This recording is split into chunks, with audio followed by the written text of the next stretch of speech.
Jain friends, welcome to Step for Special. Today in this video we will discuss D.Ed HI Paper 6 Unit 4.1 Principle of Teaching Language कि किस प्रकार से जो भाषा शिक्षण है वह बच्चों में करवाया जा सकता है और उसके कौन कौन से सिद्धांत हैं जो श्रवण बाधित बच्चों में भाषा शिक्षण में हेल्प कर सकते हैं। आइए इसके बारे में जानते हैं।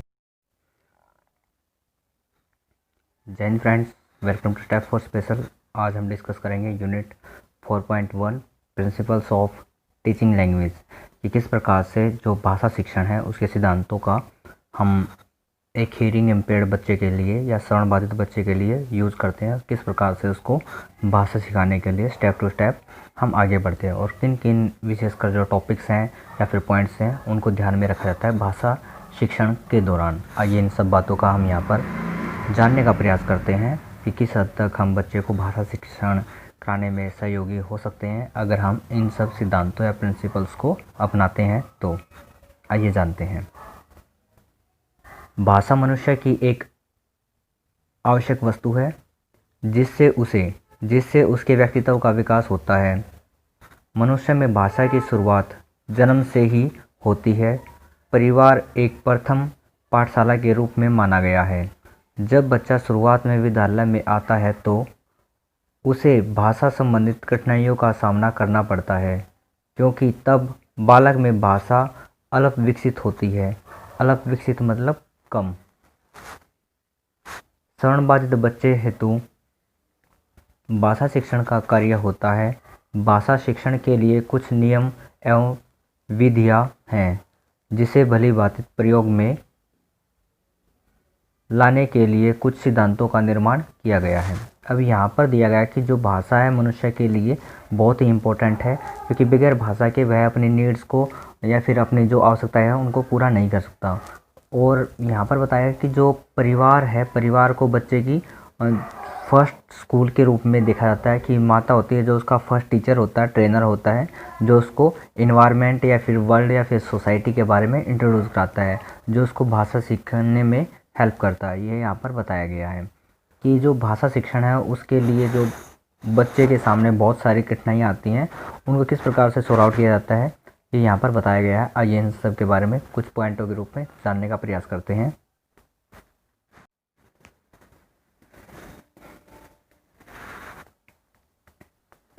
फर्स्ट पॉइंट दिया गया है आयु के आधार पर शिक्षण।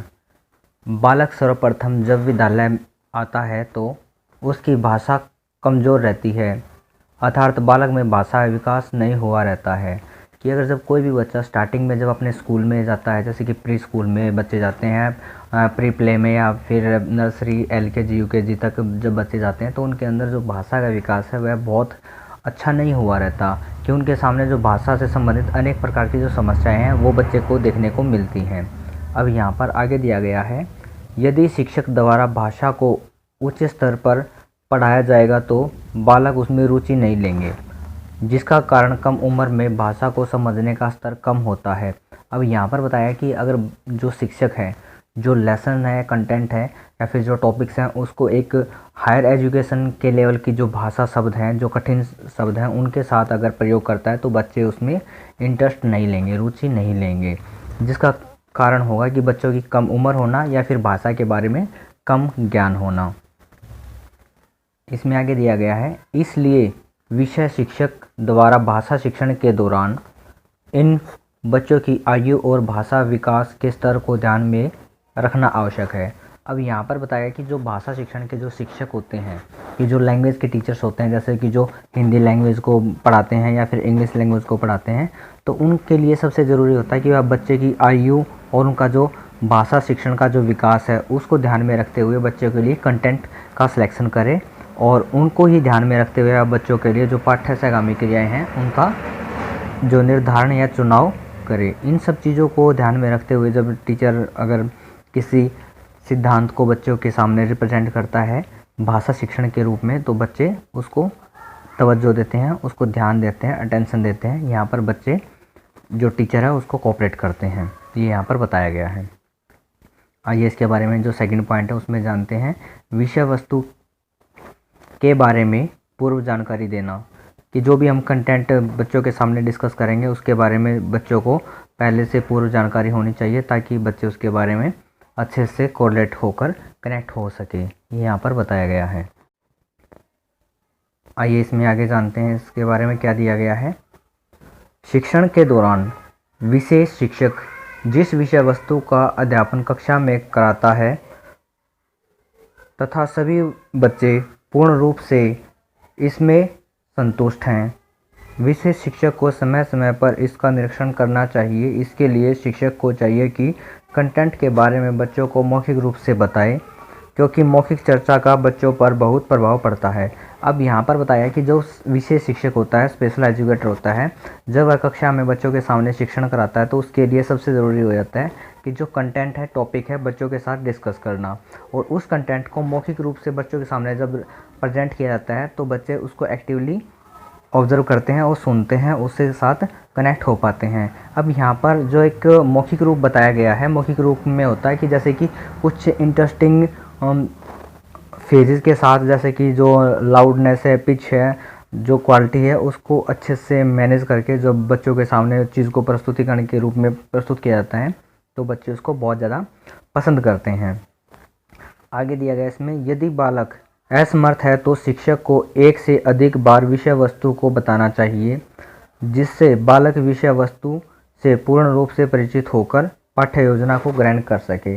अब यहाँ पर बताया कि अगर बच्चा उसको समझने में असमर्थ है, अगर श्रवण बाधित बच्चा अगर हम यहाँ पर डिस्कस कर रहे हैं, या फिर हियरिंग इम्पेयर्ड बच्चा जो हम बात कर रहे हैं, या फिर आईडी बच्चे हैं, या ऑटिज़म से बच्चे हैं रिलेटेड, तो उन सब के बारे में हम किस प्रकार से जो प्रस्तुतिकरण करेंगे वो उनकी प्रायोरिटी को ध्यान में रखते हुए करेंगे। जैसे कि अगर हम HI बच्चा है तो उसके लिए हम विजुअल कॉन्सेप्ट का ज़्यादा यूज़ करेंगे। उन सब बातों को ध्यान में रखते हुए हम यूज़ करते हैं। अगर MR बच्चा है तो MR बच्चे के लिए हम क्या करते हैं, जो पिक्चराइज कॉन्सेप्ट है उसको और कलरफुल डिजाइन में कन्वर्ट करके, और जो स्पीच है, स्पीच को भी स्लो मोशन में बच्चे के लेवल के अकॉर्डिंग उसको कन्वर्ट करके बच्चों के सामने प्रेजेंटेशन करते हैं। ये यहाँ पर बताया गया है।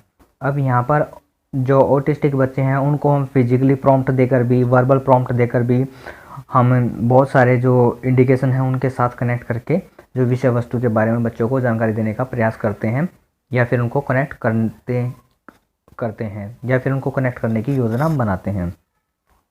ये यहाँ पर बताया गया है। थर्ड दिया गया है, पूर्व ज्ञान और नए ज्ञान में संतुलन। आइए इसके बारे में जानते हैं कि किस प्रकार से जो पूर्व ज्ञान है कि बच्चे की प्रीवियस नॉलेज है उसके साथ, और जो नई नॉलेज जो हम कंटेंट डिस्कस करना चाह रहे हैं उसके साथ किस प्रकार से उसको कनेक्ट करना है, ये यहाँ पर पॉइंट दिया गया है।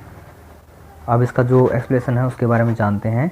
भाषा शिक्षण के दौरान बालक के पूर्व ज्ञान को जानना जितना आवश्यक है, क्योंकि पूर्व ज्ञान के आधार पर विशेष शिक्षक बालक को नए ज्ञान से जोड़ता है, जिससे बालक नए ज्ञान को ग्रहण करने में अर्थात सीखने में कठिनाई का अनुभव नहीं करता है। इसलिए पूर्व ज्ञान और नए ज्ञान में संतुलन भाषा शिक्षण के सिद्धांत का एक महत्वपूर्ण बिंदु है। अब यहाँ पर बताया कि जब हम बच्चे के बारे में डिस्कशन करते हैं, कि जब एक विशेष शिक्षक बच्चे के बारे में योजना बनाता है उसको शिक्षण कराने के लिए, तो उसके लिए सबसे ज़रूरी होता है कि उसके प्रीवियस नॉलेज, कि बच्चे का जो लेवल ऑफ नॉलेज है उसके बारे में असेसमेंट करे, कि उसके बारे में जानकारी प्राप्त करना कि किस हद तक बच्चे को इस टॉपिक के बारे में पता है या इस बारे में जानता है बच्चा। उसके बाद हम उस फेज़ को वहीं से कनेक्ट कर आगे जो बच्चा है उसके सामने प्रेजेंटेशन तैयार करते हैं, या फिर उसके सामने जो कंटेंट है अपना प्रेजेंट करते हैं। ये यहाँ पर बताया गया है। ये सब जो हम बातें यहाँ पर नोटिस कर रहे हैं, ये किसी बच्चे के लिए शिक्षण के लिए बहुत ही ज़रूरी होती हैं, और यही जो प्रिंसिपल ऑफ टीचिंग है जो लैंग्वेज के शिक्षण के लिए बहुत ही ज़रूरी होते हैं। आइए इसके बारे में आगे जानते हैं। 4 पॉइंट, समानता और असमानता में अंतर। अब जो कंटेंट हम सेलेक्ट कर रहे हैं उसके अंदर क्या समानता है और क्या असमानता है, उन चीज़ों को भी बहुत ही बारीकी से हम ध्यान से हम इसको ऑब्ज़र्व करते हैं, ताकि बच्चों के सामने उसको अच्छे से प्रेजेंट किया जा सके। अब यहाँ पर दिया गया है इसके अंदर, किसी भी श्रवण बाधित बच्चे में उसकी बधिरता एवं भाषा के विकास के स्तर पर उनमें असमानताएं पाई जाती हैं। इसलिए विशेष शिक्षक को चाहिए कि भाषा शिक्षण के दौरान गंभीर एवं अति गंभीर बालकों पर अधिक से अधिक ध्यान दें। अब यहाँ पर बताया कि बहुत से जो बच्चे हैं, श्रवण बाधित बच्चे हैं या फिर आईडी बच्चे हैं या ऑटिस्टिक बच्चे हैं या सीपी बच्चे हैं, उनके अलग अलग नीड्स हैं। उनके बेसिस पर ही जो बच्चे की जो अटेंशन की या फिर जो एक हेल्पिंग जो नीड्स हैं वो अलग अलग होती हैं। उन सब चीज़ों को ध्यान में रखते हुए बच्चों की जो गंभीरता है उसको, और जहाँ पर बच्चे को अधिक ध्यान देने की ज़रूरत होती है, उन सब चीज़ों को नोटिस करके हम बच्चों को हेल्प कराते हैं। ये यहाँ पर बताया गया है। इसमें आगे दिया गया है, इसके लिए ग्रुप टीचिंग या IEP इंडिविजुअल एजुकेशन प्रोग्राम के आधार पर अलग अलग बच्चों के लिए अलग अलग शिक्षण की व्यवस्था होनी चाहिए, ताकि प्रत्येक बच्चे के भाषा की ज़रूरत के आधार पर उन्हें भाषा सीखने का अवसर प्राप्त हो सके। अब यहाँ पर बताया कि बच्चों के, जैसे कि बच्चों की नीड है उसके अकॉर्डिंग उनका ग्रुप बनाकर हम, या फिर इंडिविजुअल बच्चे की जो नीड है उसके लिए IEP बनाकर हम बच्चे की नीड को पूरा करते हुए उसकी भाषा शिक्षण की जो आवश्यकताएं हैं उनको पूरा करके भाषा सीखने में उनको सहयोग कर सकते हैं या उनको अवसर प्रदान कर सकते हैं। ये किसी भी बच्चे के लिए सबसे ज़रूरी होता है जब उसके अंदर भाषा विकास करवाना है या फिर उसके लिए हम नियोजन या तैयारी कर रहे हैं, तो ये यहाँ पर बताया गया है। आइए इसमें देखते हैं इसका 5 पॉइंट, सरल एवं जटिलता में अंतर। अब यहाँ पर जो बताया गया है उसके बारे में जानने का प्रयास करते हैं हम कि किस प्रकार से यह भाषा शिक्षण में सहयोगी होता है। श्रवण बाधित बच्चों की भाषा कमज़ोर होती है, जिसके लिए उन्हें सरल से कठिन क्रम में शिक्षण कराना चाहिए। अब यहाँ पर जब हम HI बच्चों के लिए बात करते हैं तो उनकी जो भाषा का जो लेवल होता है वह कमज़ोर होता है, क्योंकि उनके पास भाषा इतनी डेवलप नहीं हो पाती, वह सुन नहीं पाते इसकी वजह से, और इतना उनको इन्वायरमेंट से भी फीडबैक नहीं मिल पाता ताकि उनकी एक जो लैंग्वेज है उसका डेवलपमेंट हो सके। अगर हम ID बच्चों के लिए बात करते हैं तो वो भी कहीं ना कहीं इसी प्रकार से बाधित होते हैं, जो एक भाषा है उसका अच्छे से उनको ज्ञान नहीं हो पाता। जब बच्चों के लिए हम IEP डिज़ाइन करते हैं या फिर एजुकेशन प्लान या फिर जो लैंग्वेज प्रोग्राम्स हम डिज़ाइन करते हैं तो इन सब चीज़ों का हमें वहाँ पर भी ध्यान रखना पड़ता है, क्योंकि जब बच्चे को हम EG to कॉम्प्लेक्स के लिए अगर हम मेथड का यूज़ करते हैं तो बच्चे बड़ी ही आसानी से उस चीज़ को कोरिलेट करके समझ सकते हैं और आगे उस चीज़ को अपने इन द फ्यूचर जो भी उसका एजुकेशन प्रोसेस है या फिर डेली लिविंग एक्टिविटीज़ हैं उसमें यूज़ कर सकते हैं। ये यहाँ पर बताया गया है। आइए इसमें आगे जानते हैं। जिससे श्रवण बाधित बालक को भाषा सीखने में कठिनाई न हो। यदि शिक्षण के दौरान विषय वस्तु में कठिनाई शब्द का प्रयोग होता है या फिर कठिन शब्दों का प्रयोग होता है तो उनको भी हमें ईजी शब्दों में कन्वर्ट करके बच्चे को बताना चाहिए ताकि बच्चे उसको समझ सकें। आगे दिया गया है, तो बालक को सीखने में अर्थात ज्ञान प्राप्त करने में कठिनाई हो सकती है कि अगर बच्चे के सामने किसी प्रकार के कठिन शब्द है जो वो आ रहे हैं उनको हम इजी नहीं करेंगे, उनको जो वर्ड मीनिंग्स हैं उसके रूप में या फिर उसको पिक्चराइज या फिर TLM के रूप में या किसी भी मूवमेंट के थ्रू अगर उसको हम एक्सप्लेन नहीं करते हैं तो बच्चों के सामने वह समस्या इन द फ्यूचर भी आती रहेगी और वो कठिनाइयों का सामना करते रहेंगे। इसलिए हमें बच्चों के लिए जो चाहिए होता है कि जो सरल एवं जटिलता में अंतर होता है, EG to कॉम्प्लेक्स का जो मेथड होता है उसको हमें यूज़ करते हुए बच्चों को भाषा शिक्षण में हेल्प करनी चाहिए ताकि वह भाषा सीख सकें। ये यहाँ पर बताया गया है।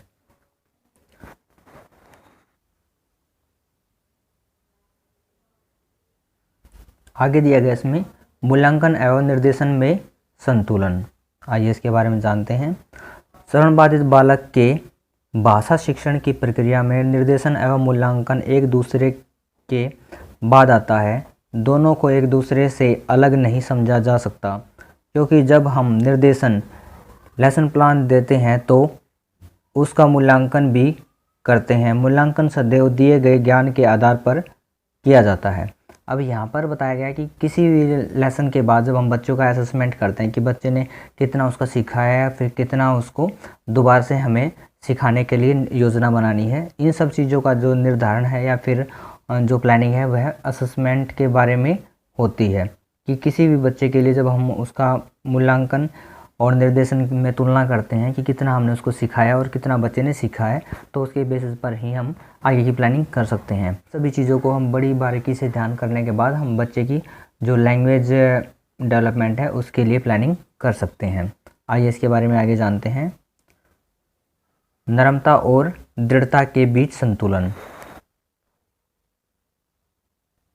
अब यहाँ पर बताया गया है कि किसी भी बच्चे के लिए या फिर जो हम HI बच्चे के लिए बात कर रहे हैं, श्रवण बाधित बालक के साथ न तो अधिक नरमता एवं लचीला व्यवहार और न ही अधिक दृढ़ता अर्थात कठोर व्यवहार का प्रयोग किया जाना चाहिए। अब यहाँ पर बताया गया कि फ्लेक्सिबिलिटी जो होती है उसके रूप में किस प्रकार से हम बच्चों को हेल्प कर सकते हैं, कि ना ही तो हमें बच्चों के साथ ज़्यादा फ्लेक्सिबल रहना है, ज़्यादा सॉफ्ट बिहेवियर करना है, या फिर हम ज़्यादा जो उनके साथ दृढ़ करना है कि कठोर उनके साथ हमें हार्डर जो फेजेस हैं उनको यूज़ नहीं करना है। यहाँ पर हमें एक अकॉर्डिंग टू बिहेवियर या फिर अकॉर्डिंग टू नीड बच्चे की हमें हेल्प करनी है। ये हमें बच्चे की जो प्रायोरिटी है या फिर नीड्स है उसको ध्यान में रखते हुए अलग अलग लेवल पर अलग अलग रूप में कार्य करने होते हैं, ये यहाँ पर बताया गया है। नरमता और दृढ़ता का प्रयोग किए जाने से इन बच्चों के अंदर सीखने की रुचि और प्रोत्साहन में कमी आ सकती है।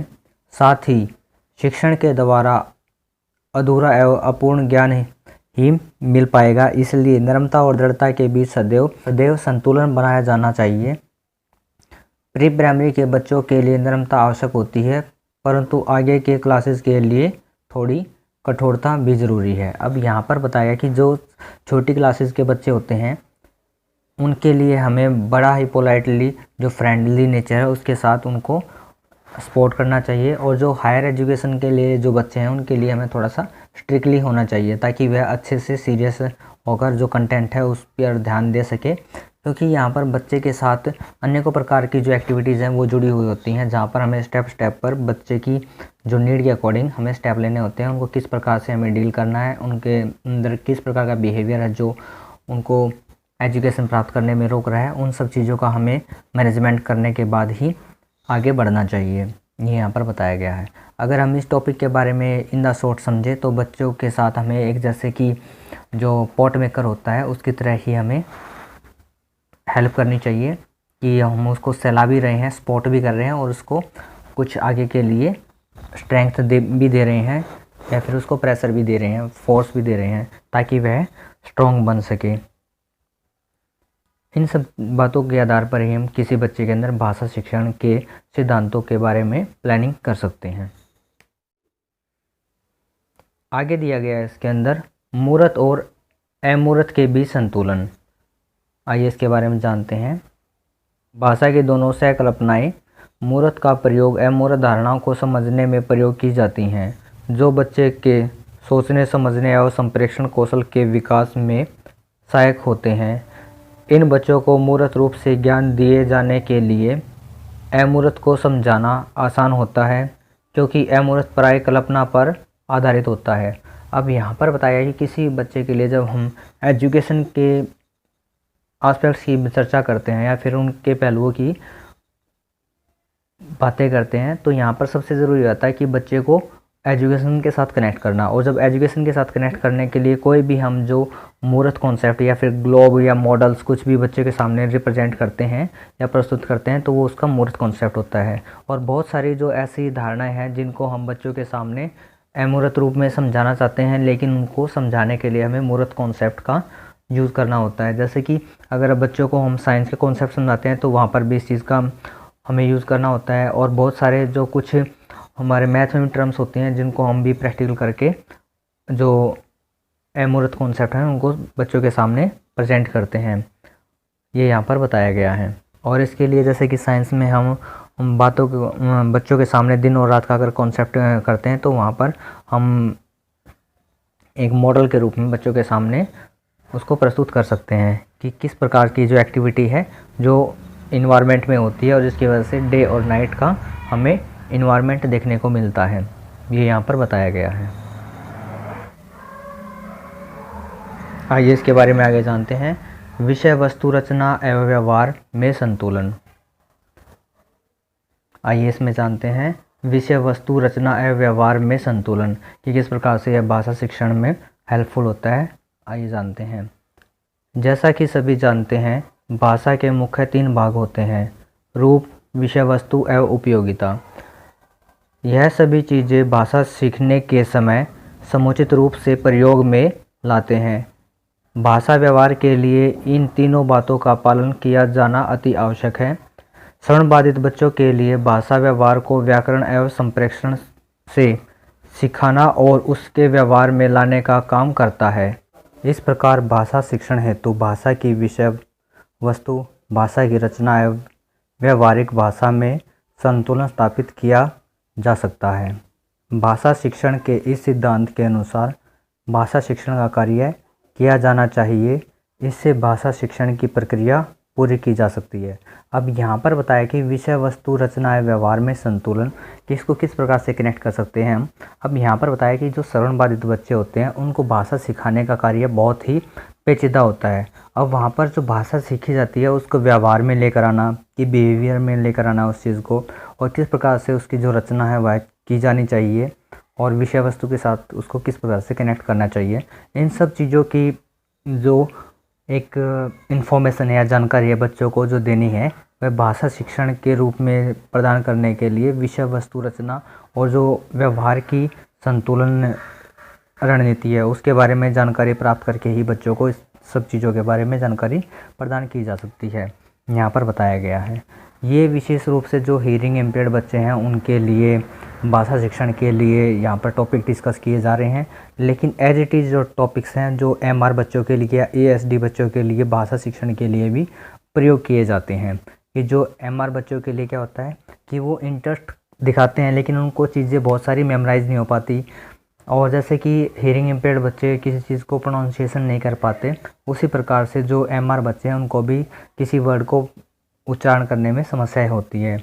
जो ऑटिस्टिक बच्चे होते हैं, जो संलिनता से ग्रसित बच्चे होते हैं, उनके अंदर भी जो भाषा विकास है बहुत ही कम हुआ रहता है और वो भी भाषा को अपने व्यवहारिक जीवन में प्रयोग करने के जो भी पहलू है उनसे वंचित रहते हैं। इन सब चीज़ों को कनेक्ट करने के लिए जो विषय वस्तु की रचना है उसको हमें उनके व्यवहारिक जीवन के साथ कोरिलेट करके निर्माण करना चाहिए और बच्चों के व्यवहार में इस प्रकार की जो एक्टिविटी है उनको शामिल करना चाहिए जो उसको भाषा शिक्षण में सहयोग प्रदान कर सके। ये यहाँ पर बताया गया है।